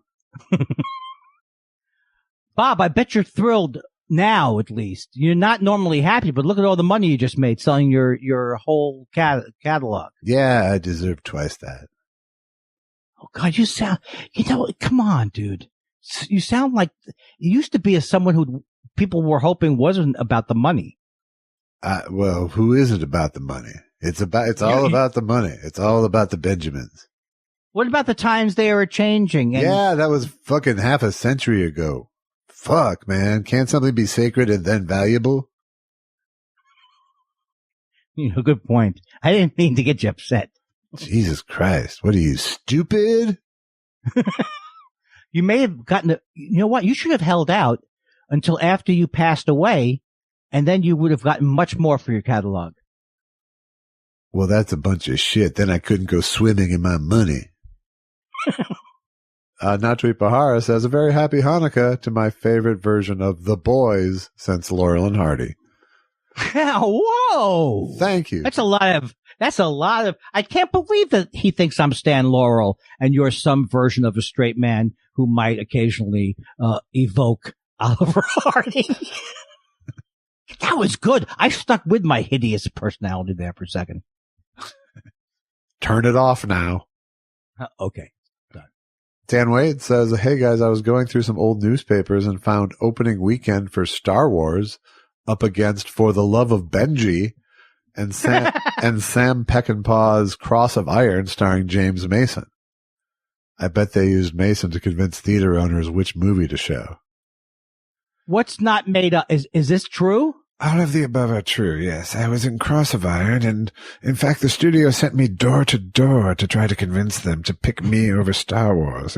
That's illegal, I think. No, it's the old days. That's how we did business back then. It was a pleasure.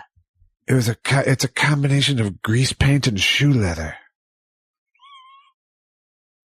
You know, you're starting to overtake the actual James Mason in terms of my love of James Mason. In terms of the frequency of my appearances. Nothing you say. You could say something insulting, and it would sound like the most wonderful British kind of compliment. Well, that's a very nice thing to say, dipshit. Even though I knew it was coming, it was enjoyable. You didn't know what form it was going to take, though. Dipshit. Oh, pardon my French, dipshit. Excuse me. Dip-merd, I meant. I meant to say excrement. Is that better? Oh, God, I do a terrible British guy. Oh, was I a British guy? Not really. Just warming up. Hello. Hey, what political office are you going to vote for? What political? Yeah. The English. Well, how come I can't get this? The Democrat. Governor? Governor. Thank you. I'm writing. That's right. I don't really care. I don't care much. You know, actually, John, Mr. Weinstein, I've told you many, many times I don't really care about politics. I forgot the joke. What is it? It doesn't matter. Governor? Give me the Governor was the joke. No, the only election I'm interested in is when the governor. Every 4 years. Is it 6 years? It was a joke about you, years? but it was your Cockney accent that I was really going with governor. It doesn't matter. People think it's delightful that I can even participate. I think they do. I think they do like it. It's like Ruth Gordon's later roles. I'm like Glenn Campbell and I'm assuming I'm going to be slipping away from you. So this is kind of like my farewell tour. Yeah. I think a lot, I mean, I've said this many times before, but I do think that a lot of what you consider to be possible dementia can really be attributed to massive amounts of marijuana. It's true. I'm not comfortable with that at all. Yeah, because you're more worried about not smoking pot than fucking dementia. I could stop anytime I want. I didn't even need the 2 joints I smoked during the letters. Wookie Talkie. Did I almost get you to feel bad with my silence? No. Oh. No. Would you like to go back? Yeah. Okay. Fuck you. I do what I want. If you don't like it, lump it or something. Yeah. Okay. Forget the second take. Okay. Yeah. It's the wrong take. Cause again, it wasn't me judging. It was me, suggesting. And also just stating something that's a simple fact. Yeah. All you're saying is that if I could make one change in my life, I could probably have a lot more memory. And I don't remember what the one change could be, ladies and gentlemen. I'll be here. I'll be Zooming all week with this level of material. Oh, I'm going to Zoom a whole show about procrastination tomorrow, unless I decide at the last minute to put it off. Put it off! Come on back, little man. All right. Wookie Talkie says the James Bond franchise announced a bunch of titles of upcoming movies. Will you be the advisors during the production? And then here's a little list of movies they pitched. The Spy Who Mocked Me. The Spy Who Mocked Me. Don't say the name of that again. Tomorrow's Guy Mocked Me. Tomorrow's Never Spicy. The World Is Anything But. Preschool Thunderball. On Her Majesty's Pogo Stick. Hello. On Her Majesty's Pogo Stick. Very nice. Bravo. Michelle Weiscarver is here. Michelle Weiscarver, I love you. You have brought joy to the deepest, darkest parts of my soul. Michelle says, Josh, I loved hearing the Thought Spiral theme song bumpers again in Tesha 186. If you haven't already, can you shout out the creators? I suck and have forgotten. Also, happy Hanukkah to you both. Thank you. Happy Hanukkah to you.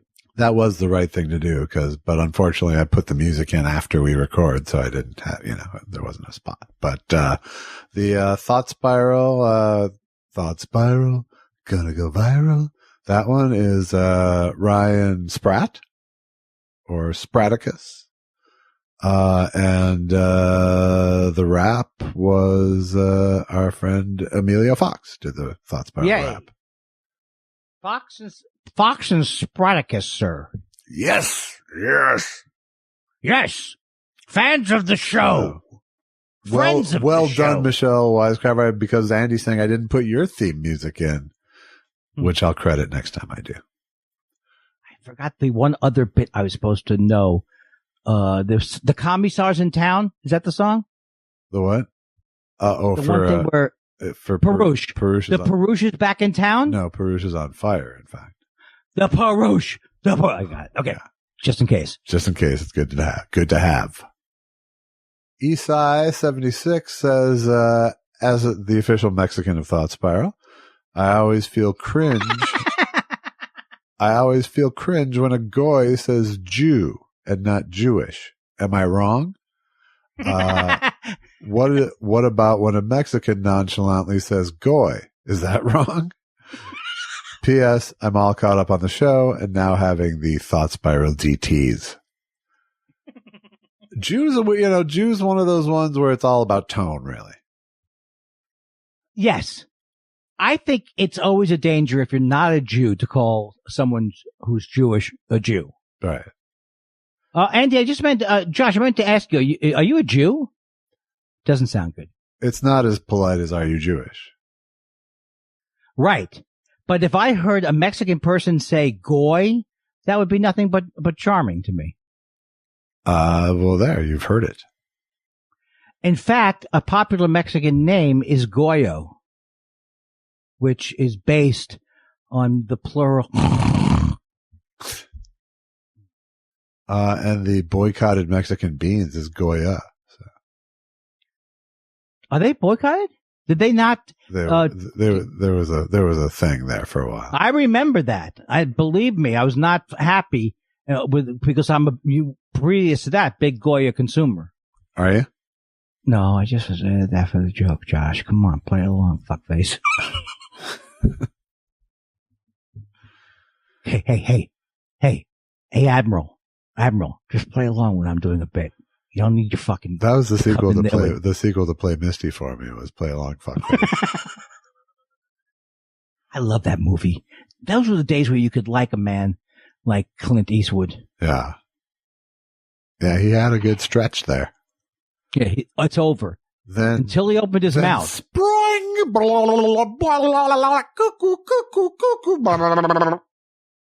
Because before that, people were like, yeah, yes, he was the mayor of Carmel, and they say he's conservative, but you never thought that conservative meant he was a fucking asshole.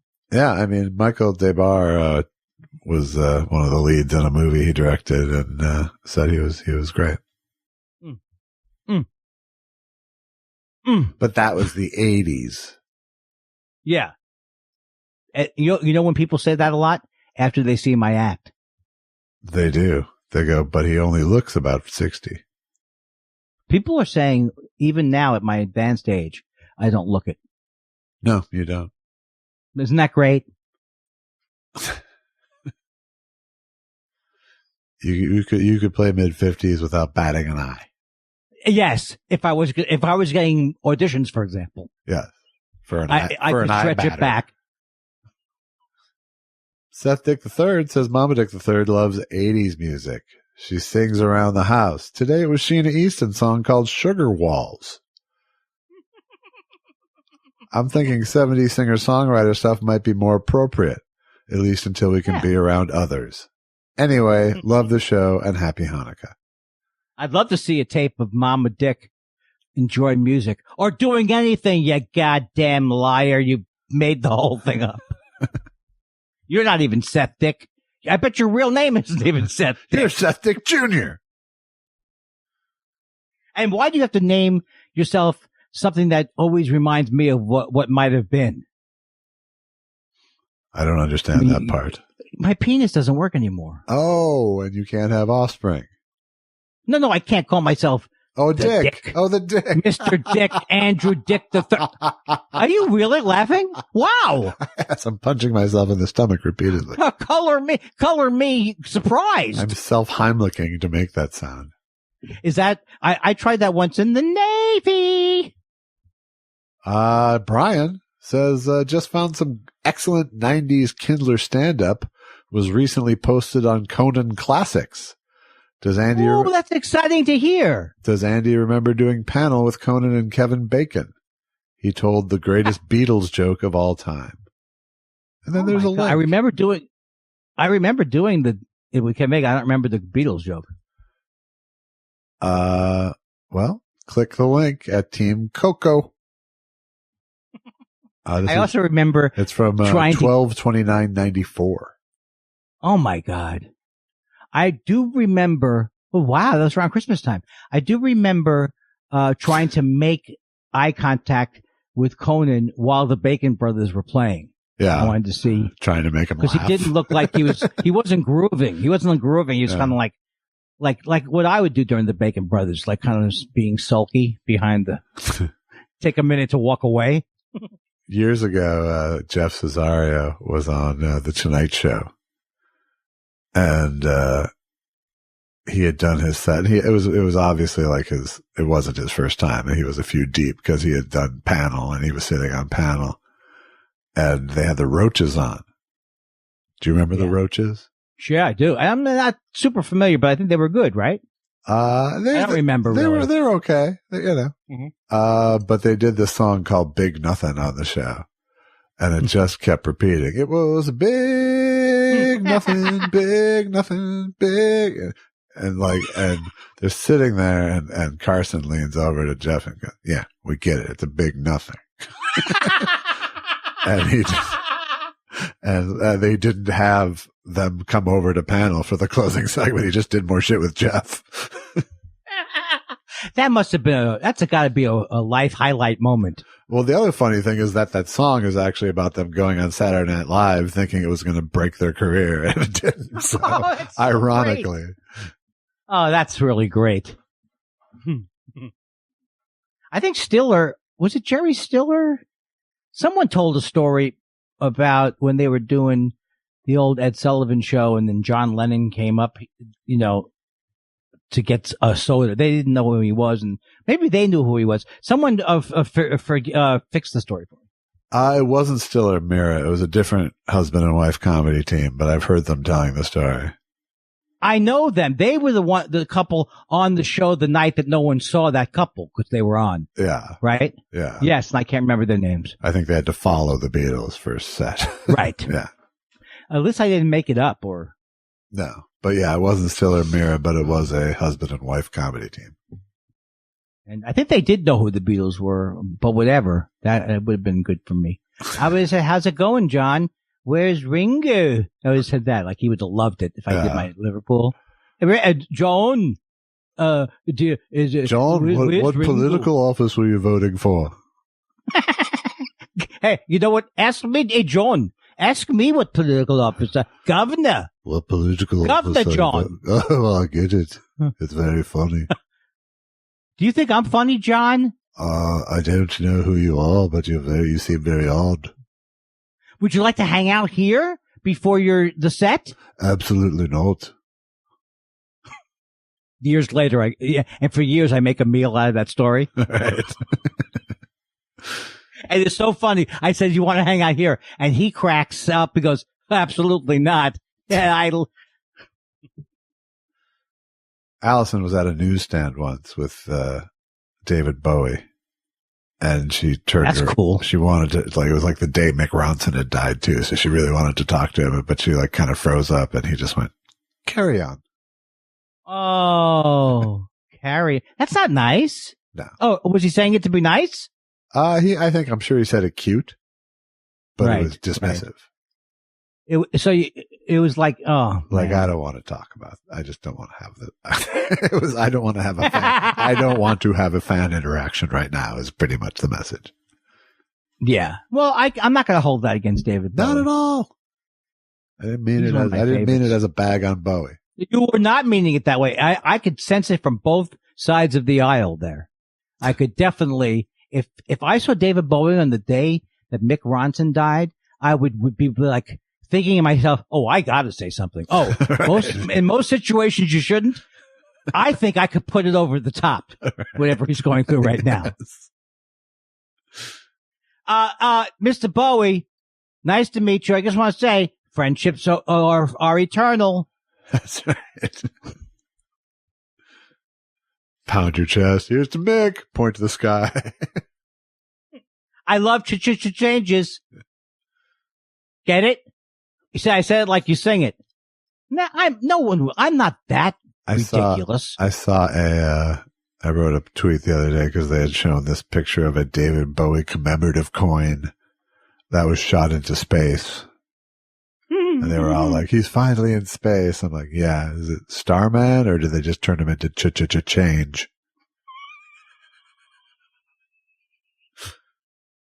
Well, that's bad because that hurt the memory of David Bowie. That was more diminishing than the Carry On story. Not diminishing though, just as a joke about the ridiculousness of the coins. Yeah. And I have to say now, as a kid, as much as it did interest me, the Franklin Mint and all that stuff, the operable part of that I was a kid.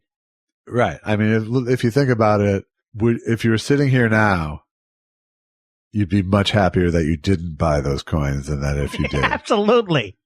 These dollar coins are worth, they're dollar coins and, you hold on to them and they're worth their weight in dollar coins. Yes. Guaranteed to be worth the actual legal denomination that they are. Marshall Islands. I actually have Krugerrands. That's the weird thing. Yeah. Did you ever hear when I played the role of Freddy Krugerrand in that movie? Yeah, it was gold. Hey, we'll be back, and we'll be back with more on wordplay. Wordplay. Stephen Elton Yates says, what was funny to you as a kid? Of Jerry Lewis, Three Stooges, Abbott and Costello, Paul Winchell, Little Rascals, and Mad Magazine. Only Mad was really funny to me, and Warner Brothers cartoons. There's a long list there. Yeah, I would say of all of those, the only one besides Mad that I had any kind of true affection for was Abbott and Costello. I'm with you. And also on Mad. But there was one other thing that I relate to that I did like. Was it Laurel and Hardy? No. It was Jerry Lewis, Three Stooges, Paul Winchell, Abbott and Costello, Little Rascals. Little Rascals. But I just loved it as a show. Yeah. And so, I still think it's a great, like my image of that, my memory that shows it would be fun to watch now, the Little Rascals, the original. It might be. I mean, it wasn't really a show originally. It was short films, but. Yeah, shorts, but I was really into them. But they seemed like a real life. I had a crush on Darla, the whole thing. And I was, you know what, Josh? I was 42 at the time. I don't think that sounds a little crazy. Yeah, it does. I was just looking for a clean edit point. Good. Peruche. The Peruche is on fire. You don't need the thes, by the way. It's just Peruche. I knew that as soon as I did it. To keep the meter right. Okay, let me try it. Sure. Wait, but include the other one because it's gold. No. The Peruche is on fire. Peruche wants to know, was Karen just Andy's version of Sad Lisa? I hate to admit this, but she I think hangs Sad Lisa, her head and waits for a Jew. This one she won't must do. Very badly. I hate to admit this, and I hate to interrupt your singing there, but I would say that that's a way better song. You think which is a better song, Karen or Sad Lisa? Sad Lisa. She hurts in her shirt very shortly. Tell me what's making her dirtly. She hangs her head and cries in my shirt. She must be hurt very shortly. Tell me what's making her dirtly. Sad Lisa. La, la, la. Hey, I believe because it's a British producer, I think you should hit Sad Lisa a couple more times I can't do an accent. Devin Sutton says, what's your spiraling thoughts on songs that rhyme hand with understand? Is it the Texas taxes level of annoyance for me? Or it is the Texas taxes level of annoyance for me, except it actually rhymes. Example, the best Pink Floyd lyrics in Echoes is followed by the worst hand, land, understand line. What is that line? I don't know that line. I don't know Pink Floyd well enough to know the reference, but I only have a problem with a song where it's a slow song. I don't care that I can predict the next line. Every Pink Floyd song, you mean? Yeah, I guess I never thought of that. That's true. But when it's very like, I'm feeling lonely, and if you'd call me on the phonely, or something like that. I know I got that wrong. But when you know it's coming and it takes too long, then you're like, otherwise you don't care that it's if it's coming down Main Street and it meets your expectations, that's a huge mistake. Yes. True. Agreed. Derek Faraci says Adam Sandler says that Hanukkah is 8 crazy nights. As a Gentile, I have to ask, are all 8 nights crazy, or are there a few that are maybe just a little different from the average weekday? What makes them so crazy? I'll go first on this one. They're not crazy at all. And so I think there's no crazy nights. But I admire the fact that I never saw that movie, but I admire the fact that he loved Hanukkah. Yeah. I just didn't have that experience, but you probably had more of it though, right? Yeah, we didn't celebrate Hanukkah like your Jewish family, or Christmas like your Jewish family, rather. We just had the Hanukkah. So, it was, the last gift outlet of the year. So it was great. And you got 8 of them? When we were little kids, we would get 8 presents, but it was like hugely disparate values. So you'd get the good ones on night 1 and sometimes night 2. And then it would be like, I used to do a joke in my act, by night 1, it'd be like Atari, but by, day 6, it'd be like cup of soup. All right. Split pea. But they never said things like, okay, so they never said things like, don't forget, night 3's tomorrow, going to be a big one. And they just didn't have it. That never happened? No. They weren't hype. Okay. They weren't hype people. No, I'm referring to my mother again. Ah. Here comes Hanukkah 3. Nothing. Should we light the menorah, Mom? Give it a shot. So yeah, that's the thing, is you're complaining about both her Hanukkah and her Christmas observances. She didn't have really. My mother was never committed to any of the Jewish holidays. So she clearly not. Always she became never a Quaker. That's what I mean. I mean, I know it's obvious, but so you can extrapolate that how can there be joy in something that you're fighting to believe? Right. Exactly. And there's not one. Well, I don't know. I don't know if that's true, because that's been my disposition for my entire life. Yeah, but it's different when you're a kid. It's just different because you're actually trying to get excited about something. You don't know that it's going to be hollow. Yeah. But I still can take some joy in Jewish rituals without believing it, really. I take joy. I only take joy in that one thing, Sukkot, but I don't think that means that the holidays are any worse than other religions. I just think I never related to them. Right. And I wasn't raised that Jewish. No, you weren't, you did not get a good sales job. No. Oh yeah, when your father's like, look, enjoy father's like, school. God's a lie. And your mom's like, I'm a Quaker. That's not a good way to get a Jewish education. No, you're in the hole. That starts you in a hole. Absolutely. And finally tonight, Polish Christmas food pun says, is Hanukkah basically a celebration of fuel economy? Yeah, I guess it kind of is. It is. I mean, they keep, first of all, they say the Festival of Lights, but I don't know. It all sounds like it's a pitch, but maybe it's not. Maybe if you were around the first Hanukkah, I don't know. Well, I mean, the thing about I have my own sort of deconstruction of the Hanukkah miracle, which is, do you know the Hanukkah story, first of all?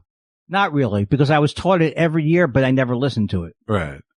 So the basic Hanukkah miracle that is being referenced here is that they were pinned down in the temple, Judah and the Maccabees, that is. And in the temple, there's the Ner Tamid, the everlasting light, which is supposed to burn at all times in tribute to God and represents literally the spirit of God. But they were trapped in the temple with only enough oil to keep that light lit for one day. but through a miracle, for the 8 days they were pinned down, the light stayed lit on the 1 day's worth of oil. Well, now that you explain it to me, and it wasn't taught to me by some horrible adult who hated what she was doing or he was doing, I actually like it. I like it as because like, and that's why that's why we eat latkes, for example, is because of the oil. Latkes or other fried foods that's why those are the symbol of Hanukkah.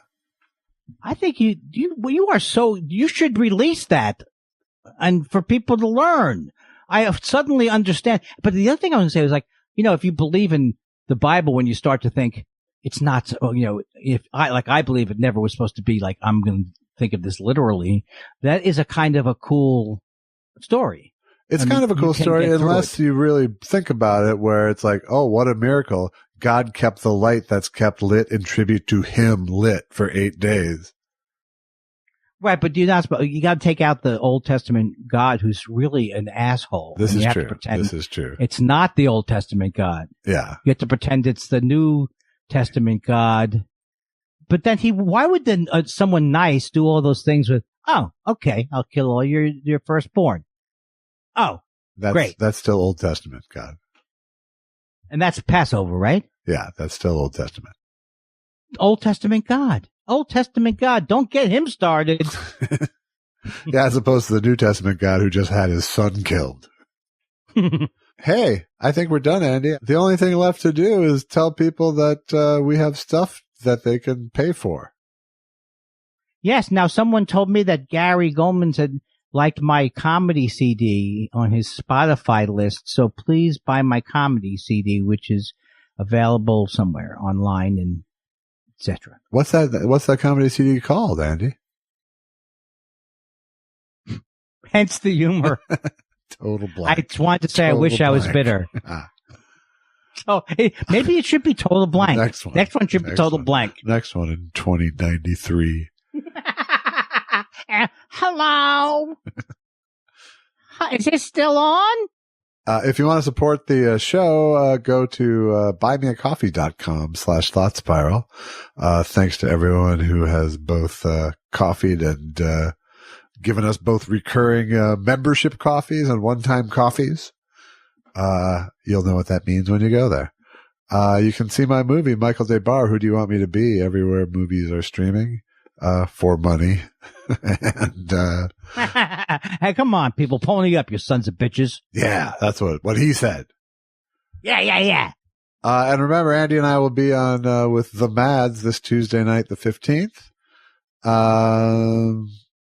Hey, Andy. Yeah. Hang up on me. Oh, sure. No, I'm not going to. I just have one question, and don't hang up on me. Okay. Here's my question. You ready? Sure, yes. In the 60s, when people had problems and they were like, unwilling to do things, what did they call those problems? They call them